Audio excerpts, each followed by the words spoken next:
作為一個咧成日都研究親子關係嘅我咧，好有興趣點解近年嗰啲好高成就或者我哋叫好醒嗰啲父母咧，成日都要嚟揾我喎，講嘅係關於佢仔女嘅問題。咁我就做咗一啲研究，因為我真係好多個案，高成就嘅父母點樣可以改善下佢自己教仔女嘅方法，從而令到啲仔女真係成功。相反，如果高效能或者好醒嘅父母唔識得點樣栽培仔女咧，反而仔女會變得越嚟越無能，甚至自卑。其實培養真正嘅自尊同埋令到佢覺得自己有價值，先係做父母需要做嘅工作。我諗個重點啊，係在於我哋可唔可以睇到我哋嘅仔女嘅特色？一啲好高效能嘅父母咧，可能個焦點都喺自己成就裏邊。有陣時咧，將個重點擺歪咗，淨係睇個仔女叻唔叻、出唔出色，比起佢朋友啲仔女愛嚟做比較。咁但係如果我哋明白到我哋可以做點咧，就係將個重點，當然我哋要睇我哋嘅仔女努唔努力啦，梗係重要啦。但係跟住或者留意下，究竟我哋仔女讀書學習有冇一個策略啊？可能提醒佢點樣用策略啦。最重要嘅就係，我覺得父母最能夠幫到仔女係教佢哋識得自我反省。無論發生咩事，考試又好，參加比賽又好，同人踢完一場波都好，俾個機會佢諗翻啊，頭先發生咩事？我考試做準備嘅時候做得點樣唔好，從而有嗰個學習。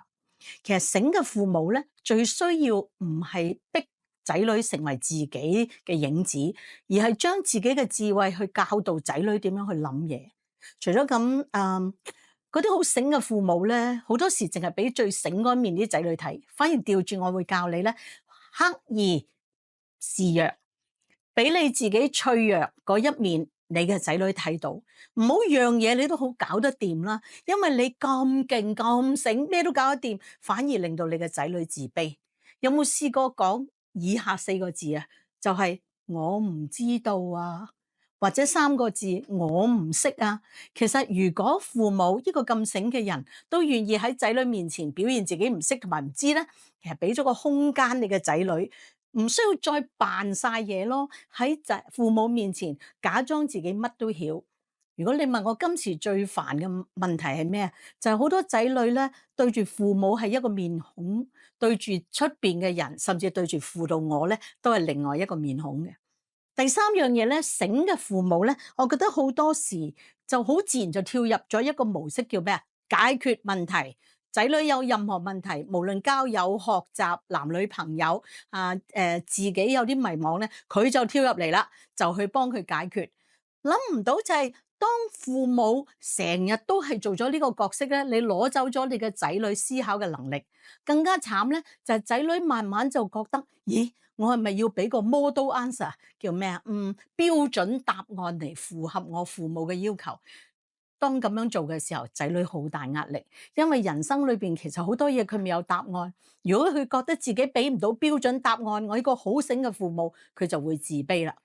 第四樣嘢咧，不如我哋試下唔好隱藏自己有陣時做唔到，或者有陣時行唔通，或者甚至父母嘅失敗嘅個案。